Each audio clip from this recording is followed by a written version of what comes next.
আমাদের স্থানীয় সরকার নির্বাচন নিয়ে আমরা কাজ করছি, কথা বলছি, কিন্তু আমরা দেখছি যে সরকারের স্থানীয় সরকার নির্বাচন নিয়ে কোনো নির্দিষ্ট রূপরেখা এখন পর্যন্ত আমরা পাইনি, কোনো সময়সীমা আমরা পাইনি যে নির্বাচনটা কিভাবে হবে।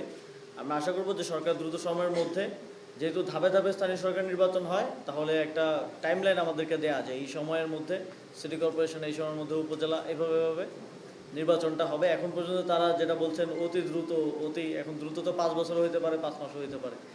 তো আমরা একটা স্পষ্ট সময়সীমা দাবি করছি।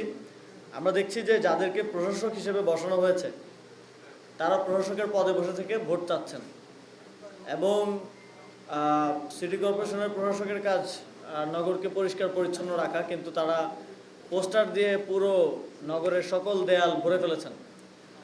তো বিএনপি তো গণতন্ত্রের কথা বলে বলে বিগত 18 বছর 17 বছর রাজনীতি করতে আমরা দেখেছি, কিন্তু তারেক রহমান ক্ষমতায় বসেই গণতন্ত্রের গলা টিপে হত্যা করছেন। আমরা এর আগেও নির্বাচনের নিরপেক্ষতার স্বার্থে আমরা দাবি জানিয়েছি যে প্রশাসক যারা নিয়োজিত হয়েছেন তারা সেই সিটে বসে, প্রশাসকের চেয়ারে বসে নির্বাচন করতে পারবেন না। তারা যদি নির্বাচনে অংশগ্রহণ করেন তাহলে এটা নির্বাচনটা একদম স্টার্টিং থেকেই বিতর্কিত এবং একপাক্ষিক, এবং নির্বাচনে কোনো ধরনের লেভেল প্লেয়িং ফিল্ড থাকবে না।